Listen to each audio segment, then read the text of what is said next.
네, 안녕하세요. 반갑습니다. 오이를 많이 드시는 것 같아요, 사람들이. 아, 더우니까 사실 오이만한 게 없거든요. 그 등산 갈 때 꼭 오이를 꼭 챙겨가요. 아, 그쵸. 수분 보충. 그 오이에 대한 효능을 좀 많이 궁금해하세요. 오이요. 네. 대표적인 다이어트. 오이 자체는 중량 대비 칼로리가 엄청 낮아요. 수분이 많은 채소이기 때문에, 그리고 당도 거의 함유되어 있지 않고요. 섬유소 들어있고 수분이 대부분, 그리고 다른 것들이 다 비타민 C 같은 걸로 채워져 있어서 오이 다이어트 하시는 분들 꽤 많을 텐데, 여름에. 그 오이에 대해서 네. 그 피부 건강, 해독에도 좋다는 얘기가 있어요. 아, 사실은 수분을 충분히 섭취하는 게 해독에는 굉장히 중요한데 맹물을 먹으라 그러면 많이 못 먹어요. 그런데 오이를 좋아하시고 사랑하시는 분들한테 오이를 뭐 하루에 2개 드세요? 3개 드세요? 어렵지 않게 드시거든요. 그러면서 수분을 또 충분히 받아들이게 되기도 하고, 그럼 자연스럽게 해독 효과, 뭐 붓기를 빼는 효과 같이 나타날 수 있죠. 다이어트로 연결되기도 하고요. 그러면 오이의 대표적인 효능 5가지만 좀 찍어서 얘기해 주세요. 5가지. 일단 붓기 제거. 왜 붓기 제거인가요? 충분한 수분. 아, 충분한 수분 때문에? 네, 그 되게 중요해요. 그래서 뭔가 내가 뭐 물을 많이 마시라고 하는데 좀 맹물 먹기 힘들어요 하시는 분들 각자의 방법이 있으실 거예요. 예를 들면 뭐 레몬수를 드시는 분도 계실 테고, 보리차를 생수 대신 드시는 분도 계시고 다양할 텐데, 오이를 드셔도 돼요. 굉장히 충분한 수분을 공급받을 수 있는 채소에 해당해요. 그래서 붓기 제거 일단 중요하고요. 수분 공급에서 따라 나오는 해독작용, 해독작용. 뭐 거기에서부터 연결되는 다이어트. 그게 3대 효과라고 생각하는데요. 그리고 만약에 오이 껍질을 깨끗하게 세척해가지고 드실 수 있다면 오이 껍질은 속보다 섬유소가 훨씬 많거든요. 그래서 섬유소도 같이 먹을 수 있고, 그럼 당연히 장 건강에도 도움이 되겠죠. 레몬수랑 보리차도 이렇게 비교를 해주셨어요. 네. 근데 제가 듣기로는 레몬수도 다이어트에 효능이 그렇게 좋다고 들었었는데 오이랑 레몬수를 비교했을 때는 어느 게 좀 더 좋다고 볼 수 있을까요? 그런 비교하는 질문 많이 물어보시는데, 그게 제가 레몬수가 좋다, 뭐 오이가 좋다라고 사실은 딱 대답할 수는 없고요.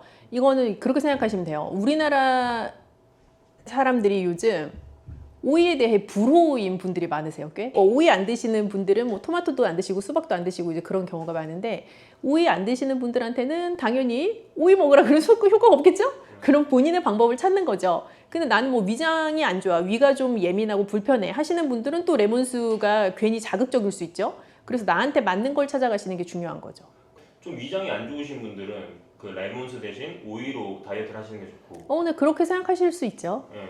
만약에 오이 알러지나 오이를 좀 불호하시는 분들은 레몬수를 드시면서 또 그럴 수 있죠.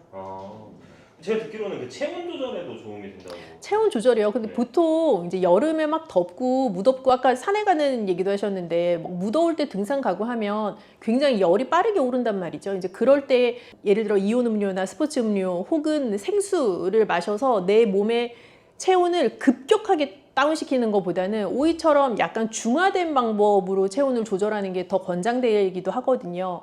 그래서 조금 천천히 적정한 밸런스로 체온을 돌이킬 수 있다는 장점이 있죠. 그럼 땀이 많이 났어요. 그럼 땀이 난다는 거는 수분만 빠져나가는 건 아니거든요. 내 몸에 있는 전해질이 같이 밖으로 나가는 건데, 그렇기 때문에 스포츠 음료, 이온 음료를 먹으면 수분도 먹는 거지만 전해질도 같이 공급을 받는 거라 생수보다는 이온 음료가 오히려 빠르게 수분과 전해질을 보충할 수 있다 라고들 알고 계시고, 그거는 맞는 말이긴 해요. 그런데 내가 굉장히 막 머리 끝까지 열이 오른 상태인데 정말 막 이가 시리고 차가울 만큼의 그 음료를 벌컥벌컥 마셔서 내 속은 굉장히 빨리 차가워지고 내 밖에는 아직 열이 남아있는 상태보다 내가 그냥 천천히 씹어 먹으면서 내부의 열을 같이 중화시켜 내보낼 수 있는 오이 같은 방법이 조금 더 안전한 방법일 수 있는 거죠. 나이가 들수록 더 그렇고요. 그렇게 되면 약간 심장마비나 그런 쪽으로도 볼 수 있는 건가요? 아주 심각하면 그럴 수 있겠죠. 오이 껍질에는 네. 혹시 어떤 효능이 있는지 좀 구체적으로 말씀해 주실 수 있어요? 오이 껍질이 더 진하고 오이 속은 좀 희끄무레하잖아요. 네네. 그래서 오이 껍질에 굉장히 영양소가 어떻게 보면 밀집되어 있는, 그러니까 색깔로부터 오는 항산화 성분의 영양소가 밀집되어 있다고도 볼 수 있는데, 아마 고등학교, 중학교 시간, 생물 시간에 다 엽록소 뭐 이런 거 들어보셨을 거예요. 네. 그거 이제 클로로필이라고 부르는 건데요. 오이 껍질에는 클로로필이 굉장히 많아요. 그래서 농약 문제 때문에 이제 껍질을 보통 벗기고 요리를 하시기도 하고, 뭐 반쯤 벗기기도 하고 하시는데, 뭐 식초물이나 그런 데다가 담궈놨다가 하시게 되면은 너무 뾰족뾰족한 어떤 오이에 따라서 이 뾰족뾰족한 게 있기도 하잖아요. 그런 것만 잘 제거하시면 껍질 같이 섭취하시는 거 언제든지 권장드리죠. 오이 지금까지 얘기만 들었을 때 너무 좋은 것 같아요. 슈퍼푸드처럼 느껴지는데 오이와 함께 먹으면 안 되는 음식이 있을까요? 뜨거운 곳에 있을 때 혹은 내가 막 머리끝까지 열이 올랐을 때 나를 이렇게 좀 차갑게 진정시켜 줄 수 있는 거다라는 말씀드렸는데 그거를 조금만 반대로 생각해 보면 너무 찬 성질이 있는 식품이랑은 안 맞는 거예요. 예를 들면 오이랑 뭐 찬 우유를 벌컥벌컥 같이 먹는다거나 상상만 해도 배가 아프지 않으세요? 그렇죠. 그렇게 먹는 건 별로 안 좋고 오이랑 당근을 같이 먹는 게 무슨 치명적이어서 안 좋은 게 아니라 서로 가지고 있는 영양 성분 사이에 약간 상충이 일어날 수도 있어요. 그런데 내가 얘랑 얘를 같이 먹으니까 정말 내 몸에 별로야 이렇게까지 느끼려면 한 트럭씩 먹어야 돼. 그렇게까지는 아니지만 어쨌든 영양 성분 상의 작용으로 봤을 때는 오이랑 당근을 같이 먹는 게 썩 뭐 좋은 밸런스는 아니다. 그 정도로 생각하셔도 될 것 같아요. 근데 이걸 어떻게 생각하셔야 되냐면 이제 음식의 성질에 있어서 차다라고 하는 거는 음식 자체가 차갑다, 뭐 음식 자체가 뜨겁다 그런 개념이라기보다는 내 몸에 들어왔을 때 찬 성질을 가지고 있다로 이해를 하셔야 되는데 이제 말씀하신 것처럼 오이 냉국을 예를 들면 우리가 오이 냉국 만들 때는 식초도 들어가게 되고 뭐 미역 같은 재료도 같이 들어가고 양파 같은 것도 뭐 슬라이스해서 들어가기도 하고 그래서 오이의 찬 성질을 보완해 줄 수 있는 다른 재료들이 같이 들어가요. 그 오이 냉국 자체는 오히려 여름철에 더 수분을 빠르게 공급해 줄 수 있고 좀 입맛도 돋궈줄 수 있는 메뉴가 되기도 하죠. 양파나 이런 것처럼 오이 냉국에 들어가면 좋은 재료들 좀 몇 개. 미역, 양파 그리고 뭐 식초 반드시 들어가니까 좋은 식초. 요즘 많이 말씀하시는 뭐 발사믹 식초 같은 것도 비싸다고 다 좋은 건 아니고요. 그냥 나한테 맞는 적당한 향을 가지고 있는 그리고 뒷면 돌려보셨을 때 뭔가 첨가물 없이 자연 발효된 그런 식초는 뭐 브랜드 상관없이 모두에게 좋죠. 레몬수는 사실은 마시면 나중에는 배가 고플 것 같은데 근데 이것도 말하자면 다이어트를 하려면 너무 많이 먹으면 안 될 텐데 레몬수도 다이어트에 도움이 되고 오이를 먹는 것도 다이어트에 도움이 되는 건 사실인데 이제 질문의 핵심은 레몬수를 먹으면 배가 꺼져서 후속적으로 음식을 더 많이 먹게 되지 않냐 뭐 이제 그런 심도 있는 질문이었던 것 같아요.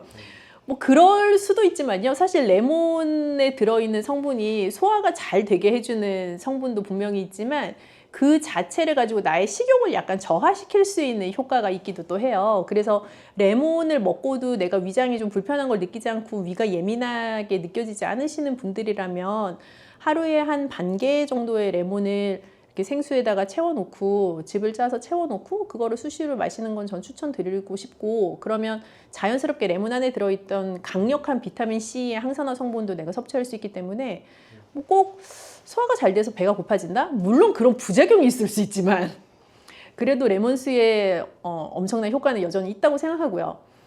레몬수보다 나는 오이파야 하시는 분들은 오이를 많이 먹어서 열량을 과다 섭취하여 다이어트에 도움이 안 된다라고 생각하시려면 정말 한 2트럭 드셔야 돼요. 오이는 거의 열량이 없는 채소라고 생각하시면 돼서 오히려 과량의 오이를 먹었을 때 나타날 수 있는 문제는 뭐 설사가 난다거나 하는 이슈가 차라리 생길 수가 있죠. 이게 과열량을 섭취하게 되는 확률은 거의 없고요.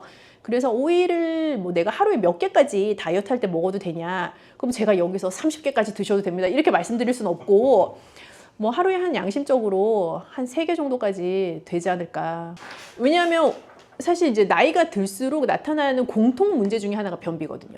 그래서 변비 환자에게 우리가 일반 젊은 성인들이 먹고 약간 복통과 설사를 유발할 수도 있는 그런 재료를 주어서 화장실을 잘 가게 해도 되냐 굉장히 위험한 발상이에요. 그래서 변비라는 게 여러 이유에서 비롯될 수가 있는데 우선 노년기에 찾아오는 변비의 이유는 크게는 2가지예요. 이제 식사량 자체가 많이 줄어서 내가 위에서 먹어야 밑으로 내려갈 게 있는데 이제 그렇게 할 만큼 밀어내 줄 수 있는 게 없어서 변비가 오기도 하고 2번째는 모든 소화기관은 결국 근육의 작용이에요. 그래서 내가 근력 자체가 점점 빠져나가기 때문에 이제 소화를 이게 꿈틀꿈틀거리면서 시켜줄 수 있는 힘이 많이 딸리게 되고 그래서 변비가 올 수가 있거든요. 그 2가지 이유 모두 다 사실은 어찌 보면 자연스러운 노화의 과정이기는 한데 변비라는 건 굉장히 괴롭죠. 그러나 뭔가 배탈을 유발할 수 있을 것 같은 뭐 찬 우유 이런 거를 먹고 화장실에 가야지 그건 되게 위험해요. 그래서 전혀 권하지 않습니다. 우리 어릴 때는 요즘은 뭐 마스크팩 같은 게 많지만 그때는 너도 나도 얼굴에 오일을 붙이고 있었는데 그렇죠. 아주 훌륭한 질문입니다. 한 3주 동안 다뤄야 되지만 이제 피부 건강과 먹는 것에 대한 얘기를 또 해야 되거든요. 예전에 이렇게 얇게 오이 썰어가지고 이렇게 붙이고 있고 뭐 엄마들이 화들짝 놀라서 일어나면 오이 막 떨어지고 막 이런 그 시절에 말이죠. 그 오이팩이 정말 좋아요. 왜 좋은데? 라고 하실 텐데요. 일단 오이 냉장고에서 나왔잖아요. 시원하잖아요. 그 슬라이스 얇게 하면 얼굴에 탁 붙거든요. 시트지처럼. 그래서 일단 내 얼굴에 올라있는 이 열을 다운시키는 데 굉장히 도움이 되고 뭐 당연히 얼굴 열이 이렇게 내려가니까 사람 기분이 좋아지지 않겠어요? 그러니까 오이의 상큼한 냄새도 나면서 얼굴 열도 좀 내려가고 이 피부에 즉각적인 수분 공급도 되는 것 같고 하니까 기분이 당연히 좋죠. 그래서 여러 이 마스크팩들도 보면 뭐 여기에 뭐 콜라겐이 들어있어요. 뭐 각종 비타민 C, 비타민 A가 들어있어요. 그런 류의 마스크팩들이 많은데 사실 다 들어보면 그 영양소란 말이죠. 그거를 내가 얼굴에 붙이고 있는 게 좋으냐? 내가 먹는 게 좋으냐라고 하면 단연코 2번입니다. 예를 들면 내가 콜라겐을 얼굴에 붙이는 게 좋냐? 뭐 콜라겐을 크림으로 바르는 게 좋냐? 아니면 콜라겐이 들어있는 음식을 먹는 게 좋냐라고 하면 노리는 효과는 같거든요. 내 피부에 콜라겐이 채워지기를 원하는 효과인 건데 내 얼굴에 붙이고 있다고 해가지고 그 콜라겐이 내 피부 밑에 콜라겐을 필요로 하는 곳까지 내려가는 건 아니에요. 근데 먹는 것도 결국에 어떻게 생각하면 마찬가지 아니야? 라고 생각하실 수 있지만 먹는 것은 피부에 붙이고 있는 것 대비해서는 훨씬 대사라는 과정이 있기 때문에 결국 내가 원하는 목표를 조금 더 잘 달성할 수 있게 하는데 도움이 되죠. 몸에 안 좋은 거를 안 먹는 게 더 빠를 수 있어요. 술, 탄 거, 뭐 기름진 거 뭐 이런 거. 그럼 박사님 붙이고 먹고 두 개 다 하시나 보네. 저는 오일 좋아해요. 여름에 많이 먹는 재료 중에 하나예요.